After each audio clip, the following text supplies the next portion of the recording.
Gloria a Dios. Dios le bendiga, hermanos. Dios le bendiga, siervo del Señor. ¿Cuántos están contentos, hermanos?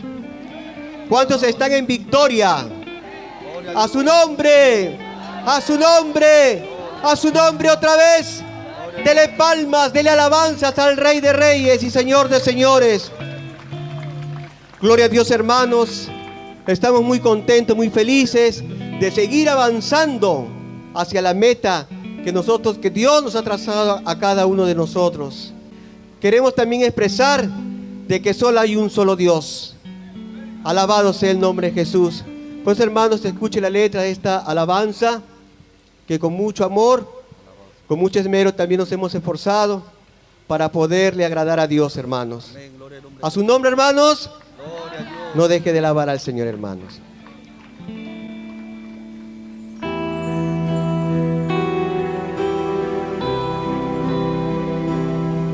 Gloria a Dios.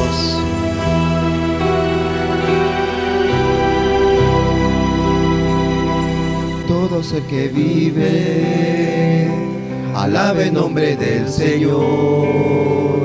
Toda criatura se incline a sus pies. A una sola voz, el universo cantará. No hay otro nombre comparado al gran yo soy. Y aun siendo pecado, por lo que hay en mí, confesaré que el cielo y tierra pasarán, mas tu gran nombre es eterno. Todo ser se mostrará al oír tu nombre, tu santo nombre. todo ser confesará, loado sea tu Nombre, tu santo nombre.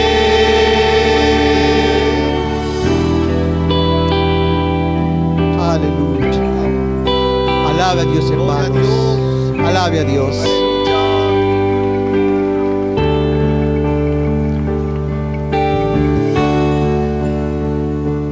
Todo ser que vive, alabe el nombre del Señor.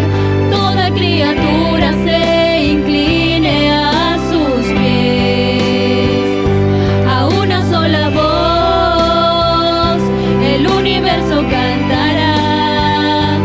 No hay otro nombre comparado al gran yo soy. Y aun siendo pecado,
postrará al oír tu nombre, tu santo nombre. Todo ser confesará, loado sea tu nombre, tu santo nombre.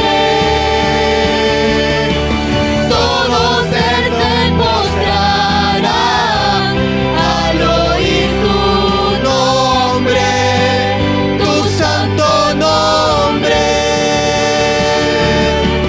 Todo ser confesará, loado sea tu nombre, tu santo nombre.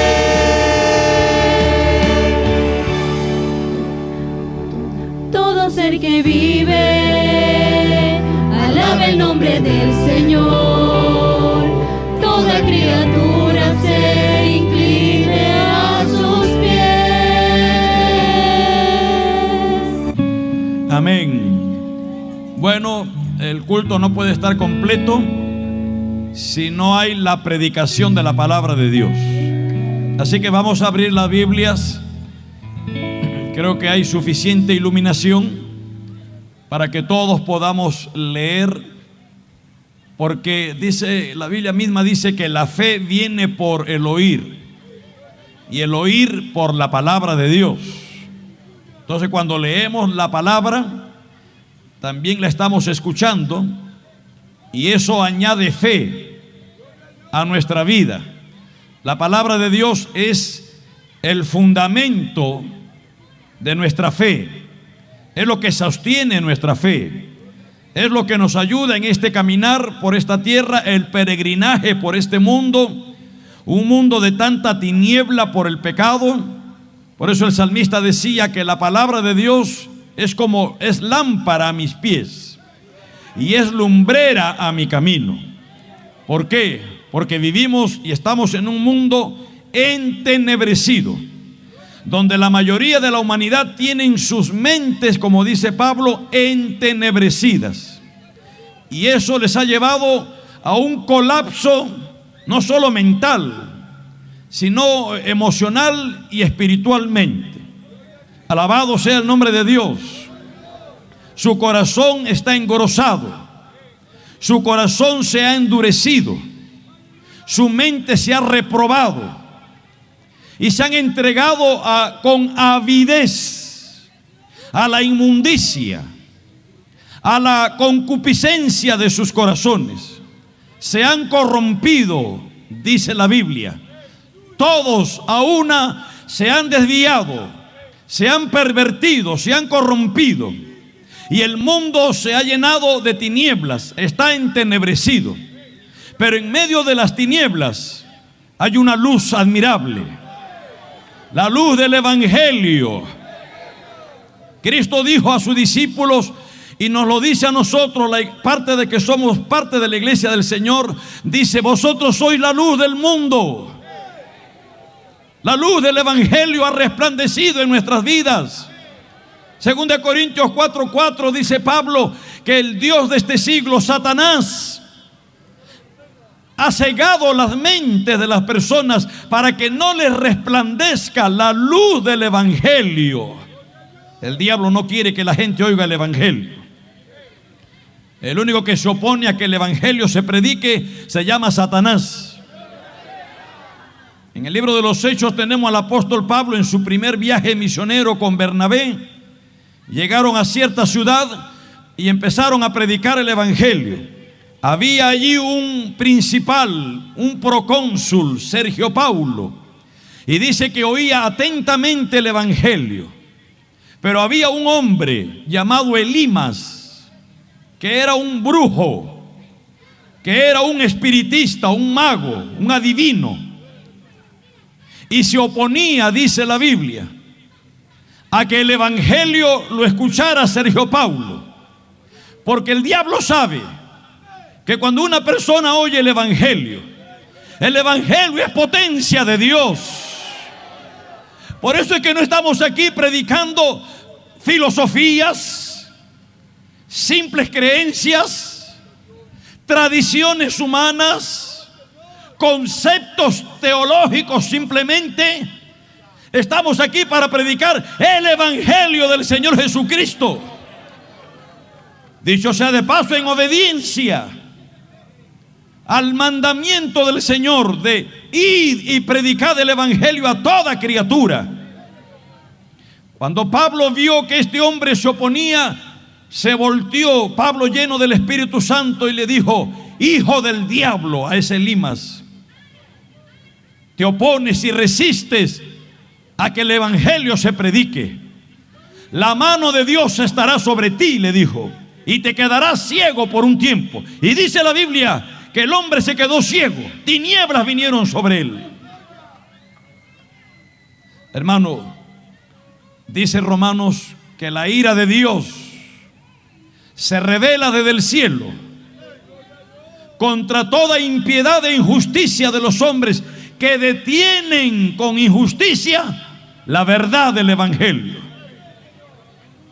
Por eso vuelvo a decir, y agradecemos a los dirigentes y vecinos de este lugar, porque no están estorbando, más bien están dando amplitud, apertura, y nos han entregado esta losa. Pero eso lo hemos visto en todo Villa Salvador. Por donde quiera que vamos, por todos los grupos, sectores, nos dan las facilidades de tomar las losas y no se cierran. Eso es bueno. Porque Cristo dijo a sus discípulos: vayan por las aldeas y las ciudades, y donde quiera que entren, aquellos que los reciban, le dijo el Señor, pues la bendición vendrá sobre ellos. Pero donde no nos quieran recibir, salgan de allí y sacudan aún sus sandalias el polvo que se ha pegado a sus pies. Porque en el día del juicio, el castigo sobre Sodoma y Gomorra será más tolerable que el castigo sobre esa ciudad. Romanos capítulo 1.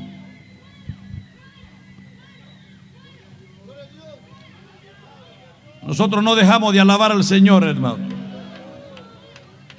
Alabado sea el nombre del Señor. Leo la palabra desde el verso 13 al 17. En el nombre del Padre, del Hijo y del Espíritu Santo de Dios.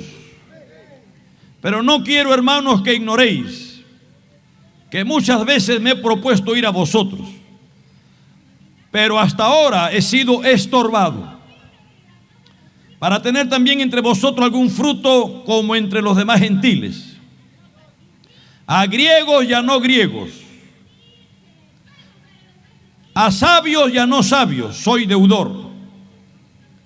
Así que en cuanto a mí, pronto estoy a anunciaros el Evangelio también a vosotros que estáis en Roma, porque no me avergüenzo del Evangelio, porque es poder de Dios para salvación a todo aquel que cree, al judío primeramente y también al griego, porque en el Evangelio la justicia de Dios se revela por fe y para fe, como está escrito: mas el justo por la fe vivirá. Amén. Amén. Hasta allí la palabra de Dios. Que Dios bendiga nuestras almas. El pueblo del Señor en victoria, como dice. Pueden sentarse unos minutos.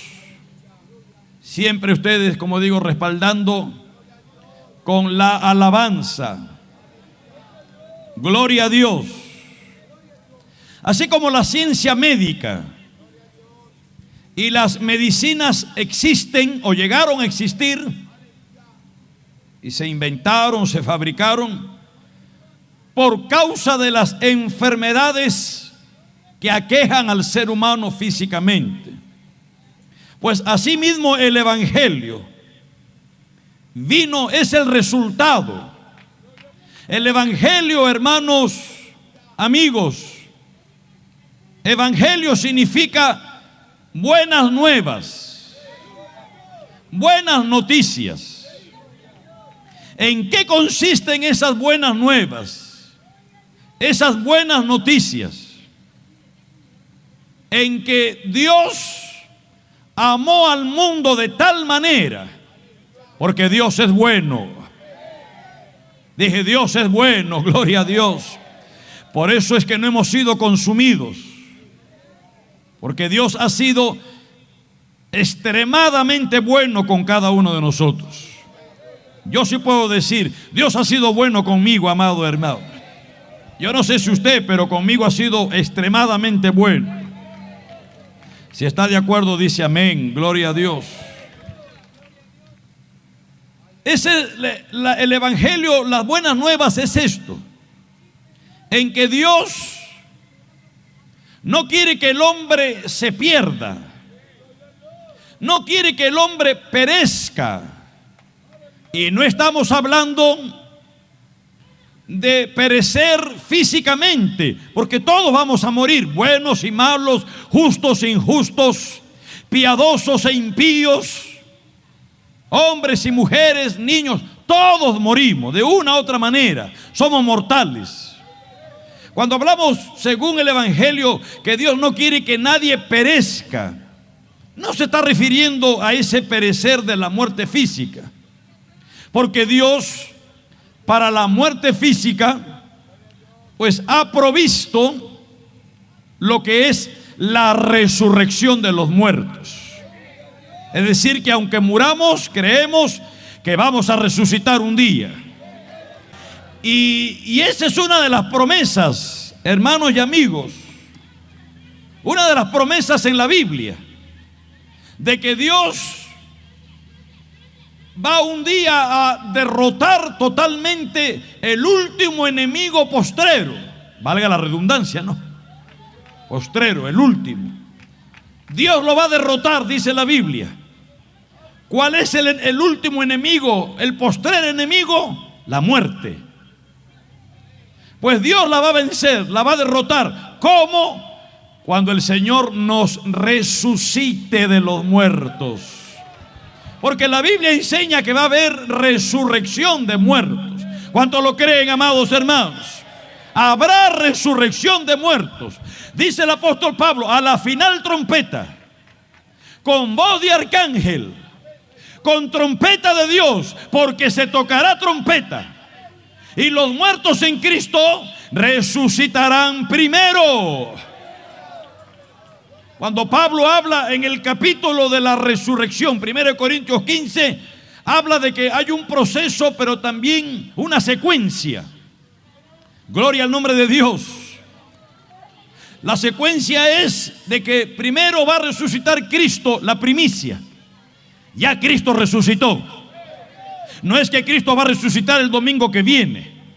No es que estamos en semana, domingo de Ramos, Semana Santa, semana de los padecimientos, semana de la crucifixión, muerte, y que el domingo va a resucitar Cristo. No, Cristo resucitó hace casi 2000 años. Cuando hablamos de domingo de resurrección, es que tenemos un culto donde recordamos que Cristo se levantó, suelto los dolores de la muerte. Alabado sea el nombre del Señor. Cristo vive, amados hermanos. La secuencia es esta: primero Cristo, la primicia, luego nosotros, dice Pablo, los que somos de Cristo. Y esa es la primera resurrección, porque la Biblia habla de dos resurrecciones. Bueno, yo no voy a entrar ahorita a hablar de ese tema, porque no tenemos mucho tiempo, pero el domingo de resurrección vamos a hablar claramente ahí acerca de esto. Alabado sea el nombre del Señor. Cuando el evangelio dice que Dios no quiere que nadie perezca, se está refiriendo a esa condenación eterna que habla la Biblia, el infierno de tormento. Que Dios no quiere que nadie, es más, el infierno, que es un lugar real, no fue creado por Dios para el hombre. Cristo mismo dijo que el infierno Dios lo creó para el diablo y sus demonios. Pero lamentablemente la mayor parte de la humanidad que hacen lo malo, que viven en pecado, que viven en tinieblas y que hacen las obras del diablo, terminarán allí si se mueren sin arrepentimiento. En Lucas 16, Cristo habló de un suceso, un hecho que ocurrió, que aconteció. Un hombre murió, un hombre que andaba no rectamente, impíamente, y fue, dice, sepultado. Y estando en tormentos, ese hombre alzó sus ojos y clamó y dijo: Padre Abraham, envía a Lázaro para que mojes la punta de su dedo con agua y refresque mi lengua, que estoy en estas llamas de tormento. Abraham le dice: nadie puede salir, porque Lázaro estaba en el paraíso. También había muerto Lázaro y estaba en el paraíso disfrutando de la vida eterna. Abraham le dijo: nadie puede salir, ni del paraíso ir al infierno a ayudar a nadie, ni del infierno tampoco venir nadie aquí, pasarse al paraíso. La muerte, estimado amigo y amiga, la muerte sella el destino final. Por eso, mientras hay vida, hay oportunidad. Y a eso venimos esta noche. No venimos a predicarle a los muertos, no vamos a ir a los sepulcros, no, ya los muertos no tienen oportunidad, pero los que están vivos sí. Amigo que vives, amiga, reflexiona tu caminar, tu andar. Esa es la buena noticia, que Dios quiere sacarte de ese estado de condenación. Ahora Dios nos ha dado la encomienda de ir y predicar el evangelio. Ese es el método que Dios ha escogido para que los hombres se salven. No hay otro método. El método de Dios es la predicación del evangelio. El hombre rico, que estaba en el infierno, le decía: Padre Abraham, entonces envíalo Lázaro a la casa de mi padre, a la tierra de los vivientes, porque tengo 5 hermanos que están viviendo también una vida perdida como yo viví, y no quiero que ellos vengan también a este lugar de tormento. Abraham le dice: allá tienen a los predicadores, allá tienen a los evangelistas, a los predicadores.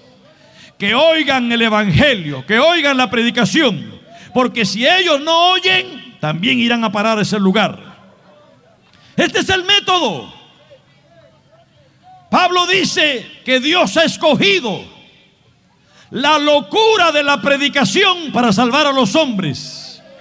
Claro, esto es una locura para la humanidad. Esto es una tontería para mucha gente. Esto es una pérdida de tiempo para algunas personas. ¿Qué hacen metidos allí perdiendo el tiempo? ¿Sabe por qué lo digo? Porque yo fui uno de ellos que lo decía. Yo era uno de ellos que así pensaba. Antes de convertirme al evangelio, viviendo en el pecado, yo me burlaba, yo me mofaba de los cristianos, los evangélicos, los que estaban en un templo estudiando la Biblia, orando, ayunando, vigilando, como lo hacemos nosotros en nuestros templos. Yo me burlaba y decía: esta gente ilusa, esta gente son engañadas, esta gente tonta, pierden el tiempo, porque yo vivía en ignorancia. Pero un día la luz del evangelio llenó mi vida y me hizo entender que yo era el que estaba mal y perdido. Por eso es que ahora predico con toda mi alma el evangelio, porque he llegado a comprender, a entender lo que dice la Biblia, que el método que Dios ha escogido para salvar a la humanidad es la predicación del evangelio. Alabado sea el nombre del Señor Jesús.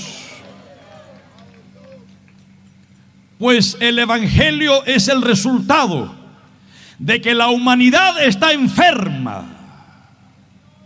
Isaías, el capítulo 1 dice: gloria a Dios. En el verso 5 ¿Por qué querréis ser castigados aún? ¿Todavía os rebelaréis? Toda cabeza está enferma y todo corazón doliente, desde la planta del pie hasta la cabeza, no hay en él cosa sana, sino herida, hinchazón y podrida llaga. No están curadas, ni vendadas, ni suavizadas con aceite. Isaías, profeta de Dios, que existió unos 800 años antes de Cristo. Es decir, que si contabilizamos desde aquí, desde el 2015 hacia atrás, unos 2800 años antes, existió Isaías, un profeta de Dios que le habló al pueblo de Israel. Este pueblo que se había descarriado, se había corrompido, en sus pecados se habían entenebrecido de tal manera que Isaías le dice: no tienen entendimiento. Gloria a Dios. Aquí mismo en este capítulo, el verso 2 dice, verso 1, visión de Isaías, hijo de Amós, la cual vio acerca de Judá y Jerusalén en día de Usías, Jotán, Acaz, Ezequías, reyes de Judá. Oíd cielos y escucha tu tierra, porque habla Jehová. Crié hijos y los engrandecí, el pueblo de Israel, y ellos se rebelaron contra mí. Dice el verso 3, el buey conoce a su dueño, y el asno, es decir, el burro, conoce el pesebre de su señor.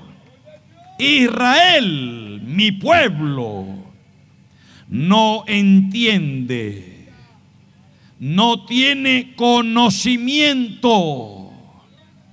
Oh gente pecadora, pueblo cargado de maldad, generación de malignos, hijos depravados. Dejaron a Jehová, provocaron a ir al Santo de Israel, se volvieron atrás. Es decir, Isaías ve a la nación de Israel, lo ve como un cuerpo humano podrido, desde la cabeza hasta la planta de los pies, herida, hinchazón, podrida llaga. Toda cabeza está enferma y todo corazón doliente. Es decir, había problemas físicos y problemas espirituales, como los hay hoy también.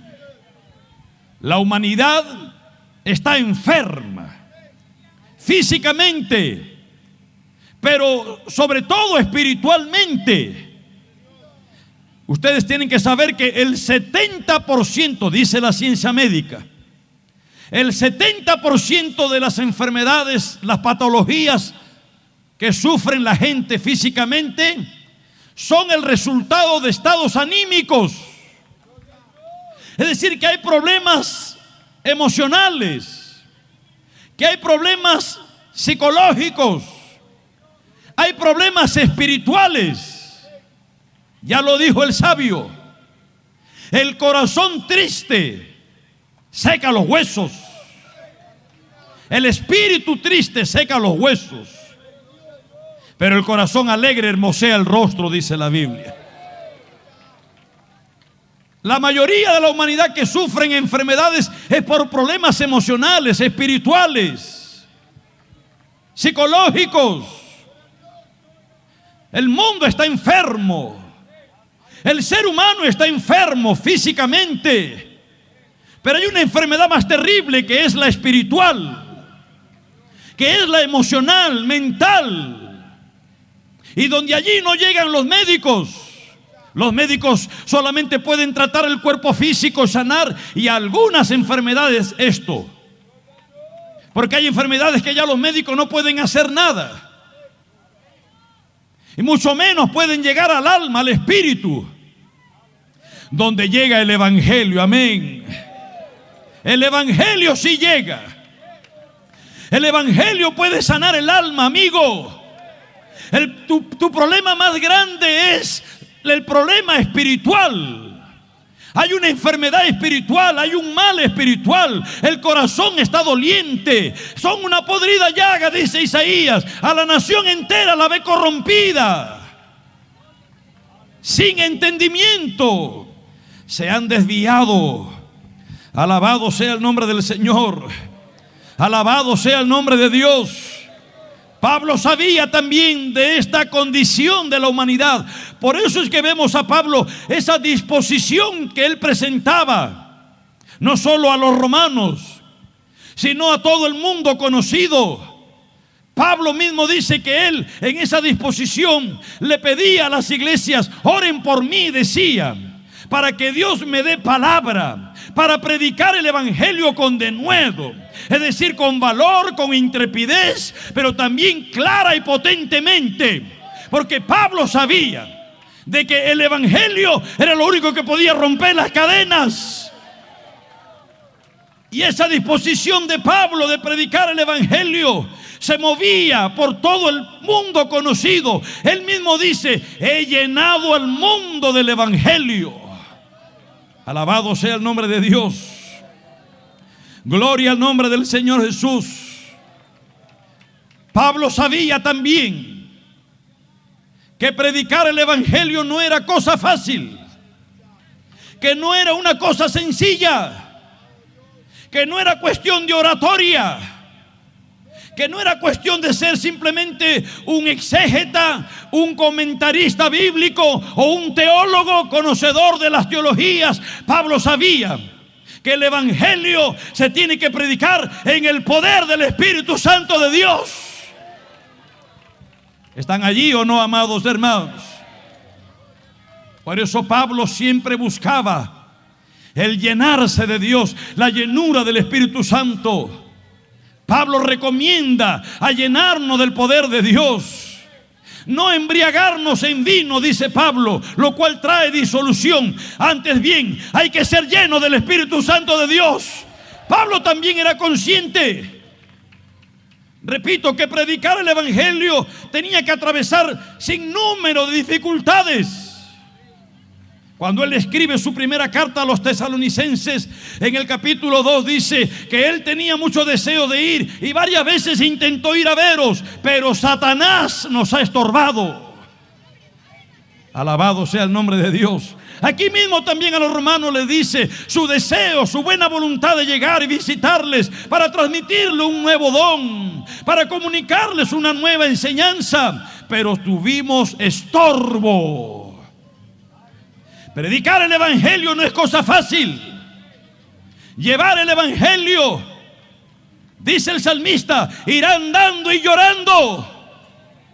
El que lleva la semilla, el que lleva la palabra, el que lleva el evangelio a través de la historia. Han habido muchos hombres de Dios que por predicar el evangelio los han matado, los han asesinado. En la Biblia encontramos estos hombres, los primeros de ellos. Pablo, le cortaron la cabeza.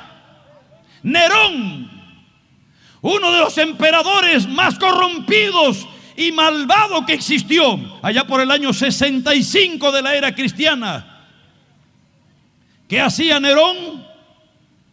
Perseguía a los creyentes, los azotaba, los encarcelaban, los tiraban en el circo romano, donde las fieras, los leones se los comían vivos.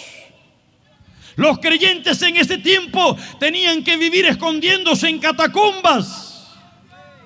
Yo tuve el privilegio hace como unos 5 años atrás que pude viajar a Roma. Estuve en el Coliseo romano, lo que queda del Coliseo romano. Ahí el guía nos va enseñando y nos va diciendo cómo se desarrollaba todo esto que conocemos por la historia. Donde metían a los leones, sacaban a los leones, a los cristianos los tiraban a la arena, se los comían. Pude también bajar a esa enramada de lo que es las catacumbas. Son como 15 kilómetros bajo tierra de vías, bajo Roma, donde los creyentes se escondían. Eso es historia que ha ocurrido. No es un invento. Se escondían allí, allí vivían, allí comían. Sus muertos, ahí los enterraban con ellos. En las paredes los metían. Ahí se ve todo eso. ¿Por qué causa? ¿Por qué los perseguían? ¿Por qué los asesinaban? Por predicar el evangelio.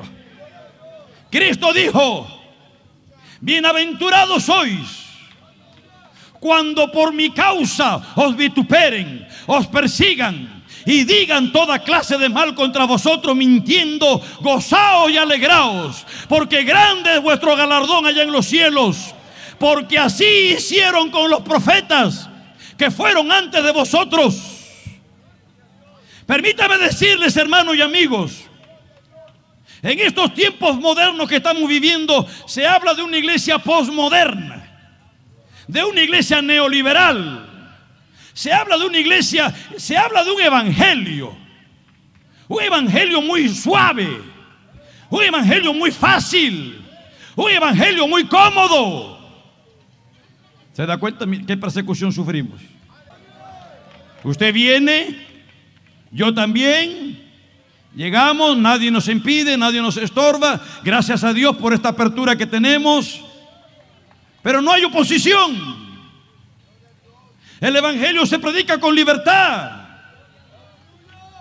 Yo creo personalmente que Cristo no va a venir por una iglesia mediocre como la que estamos viendo este tiempo. Yo no me estoy refiriendo a ustedes. Cuando ustedes saben que yo, cuando hablo de la iglesia, me refiero a nivel mundial, la iglesia en la tierra. Cristo no va a venir por una iglesia mediocre. Cristo no va a venir por una iglesia fría, tibia, indiferente. Creyentes que muchas veces están envueltos en sus cuestiones materiales y el servicio a Dios relegado a un segundo plano. Yo creo personalmente que algo tiene que venir, algo duro. Yo creo que antes de que Cristo venga a levantar la iglesia, tiene que venir persecución. Y estoy orando. Alguno dirá: pastor, pero usted no sabe lo que está pidiendo. ¿Usted está pidiendo persecución? ¿Usted está pidiendo oposición? Sí. Sí. ¿Usted está pidiendo que la iglesia sea zarandeada? Sí. Miren, se quedaron callados, gloria al nombre de Dios. Un evangelio muy barato,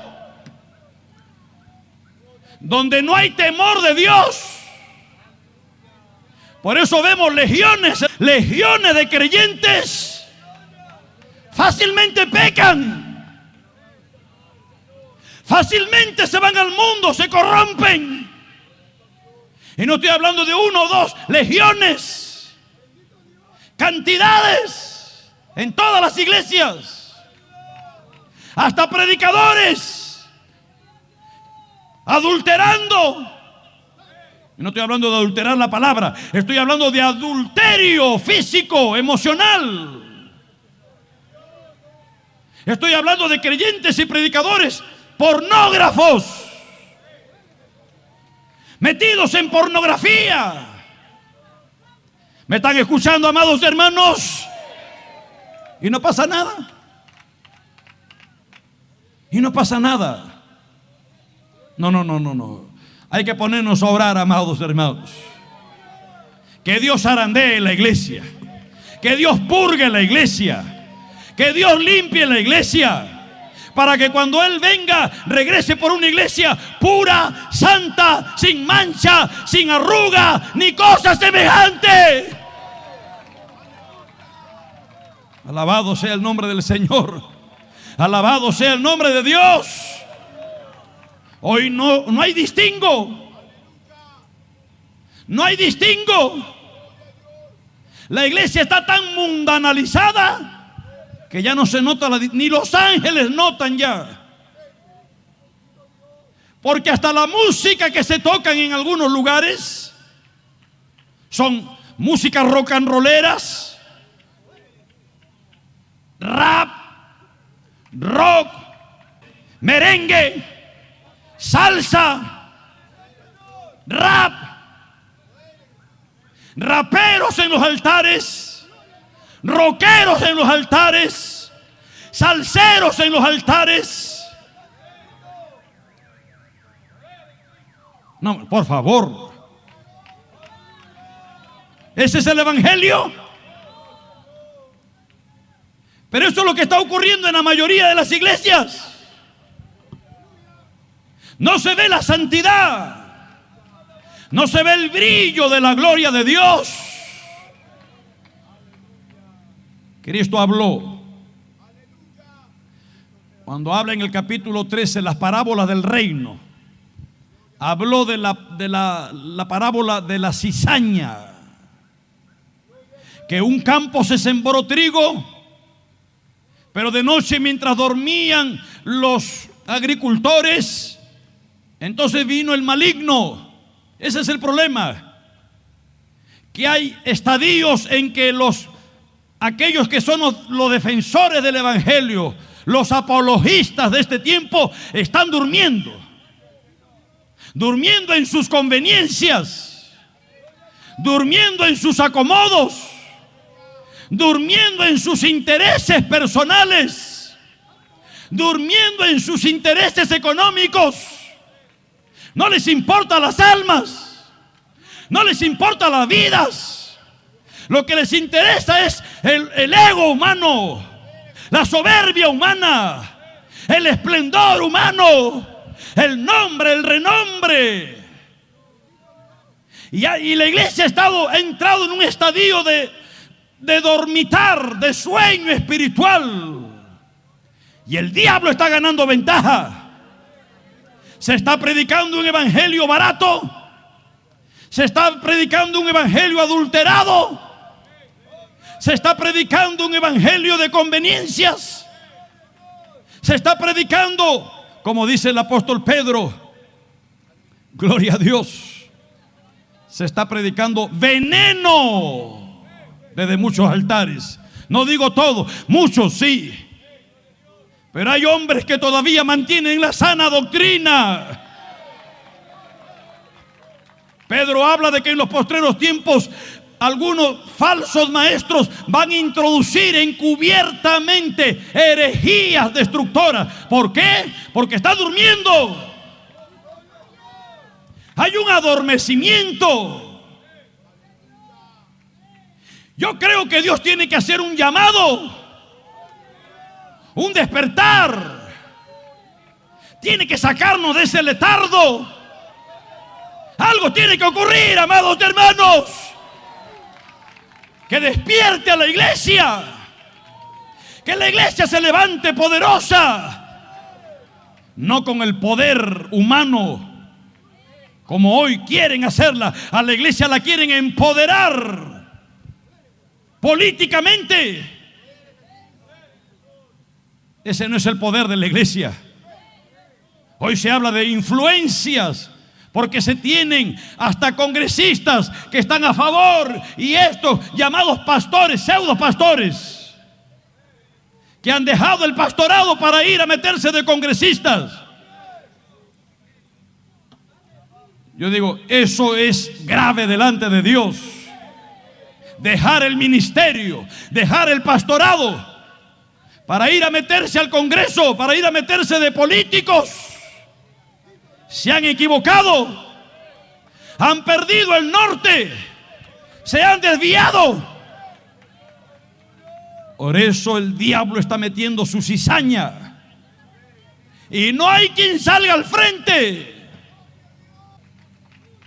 Una vez que el diablo ha logrado sembrar su cizaña, al día siguiente esos agricultores le dijeron al dueño de la viña, le dijeron: pero ¿quién sembró cizaña? Durante la noche han venido y han sembrado cizaña, vamos a arrancarla. Y entonces le dicen: no vaya a ser que arranquen trigo junto con cizaña. Déjenlo que crezcan juntos. Pero esa no fue la voluntad de Dios. ¿Por qué ocurrió eso de que la cizaña ha crecido dentro? Por el descuido de los hombres, por el descuido de los labradores, de los viñadores, por el descuido de los obreros. Porque al principio no era así. La iglesia se mantenía pura. Los primeros años, las primeras décadas, la iglesia pura, el Señor la mantenía pura. Hubo un matrimonio allí, una parejita llamada Ananías y Zafira, que quisieron meter veneno, y cuando quisieron engañar, Dios Pagandán los eliminó. Y la iglesia siguió adelante pura. Alabado sea Dios. Dios no ha querido la contaminación. Pero los hombres se van corrompiendo. Los hombres se van desviando. Los hombres van cambiando. Eso es lo que me da temor. Porque también soy ser humano. Somos personas que podemos cambiar, podemos equivocarnos. Con la ayuda de Dios vamos a seguir adelante, amados hermanos. ¿Qué era lo que lo impulsaba a Pablo a predicar el evangelio? Aún en medio de la oposición, aún en medio de las dificultades, aún en medio del estorbo, aún en medio de la avalancha de falsos predicadores, falsos maestros, aún en medio de los falsos hermanos. ¿Qué es lo que lo impulsaba? En medio de los golpes, en medio de los maltratos, en medio de los apedreamientos y naufragios, en medio del hambre y el frío, en medio del despojo. ¿Qué es lo que lo impulsaba? Pablo dice: el amor de Dios, el amor de Cristo me impele, me empuja, me constriñe. Alabado sea el nombre de Dios. Y el que ha degustado el amor de Dios, el que ha saboreado la gracia de Dios, no se puede quedar callado. Tenemos que seguir llevando la palabra de Dios. Dicen amén. El amor de Cristo me constriñe. El amor de Cristo me impele, me empuja. Hay un pasaje, y termino aquí en Romanos, que me pinta de cuerpo entero el corazón de Pablo. Y es en Romanos 9. Oh Señor, Señor, ten misericordia. Señor, ten misericordia. Esta noche te adoramos, te adoramos, te adoramos. Que Dios nos dé un corazón como el que tuvo Isaías, como el que tuvo Jeremías. Que dice que Jeremías se le conoce como el profeta llorón, porque lloraba por su pueblo. Que Dios nos dé un corazón como el de Pablo, como el de Moisés, hombres de Dios. Romanos 9 dice: verdad digo en Cristo, no miento. Y mi conciencia me da testimonio en el Espíritu Santo, que tengo gran tristeza y continuo dolor en mi corazón, porque deseara yo mismo ser anatema, es decir, separado de Cristo, por amor a mis hermanos, los que son mis parientes según la carne, que son israelitas. Este hombre de Dios, Pablo, amaba de tal manera a la humanidad, amaba a Dios y amaba a su prójimo de tal manera que él estaba dispuesto a perderse él si con eso lograba de que Israel se salvara. Y nosotros tenemos que estar dispuestos a perdernos separados de Dios si logramos que todo Villa Salvador se salve así. Dispuesto estoy. Que Dios nos dé ese corazón, que Dios nos dé ese sentir, que dice Pablo: haya pues en vosotros el mismo sentir que hubo en Cristo Jesús. Pero hoy, y lo dice ahí Pablo en esa misma epístola a los Filipenses, Cada cual busca lo suyo. Cada cual busca sus intereses. Cada cual busca su bien. Si estoy bien yo, si estoy cómodo yo, si comí yo, ¿qué me importa el resto? A mí lo que me interesa es que mi casa esté bien, que mi hogar esté bien, que mi familia esté bien, y el resto no me importa. ¿Y así te llamas cristiano? ¿Así te llamas discípulo de Cristo? ¿Y el sentir de Cristo dónde queda? Que Cristo se despojó siendo Dios. Tomó forma humana y vino y se humilló hasta lo sumo y se hizo siervo y murió de muerte de cruz. ¿Por qué causa? ¿Por sus pecados de él? No, él era santo, inocente, sin mancha. Él murió por los pecados tuyos y míos. Para que tú no sufras, él sufrió. Para que tú no seas condenado, él pagó el precio.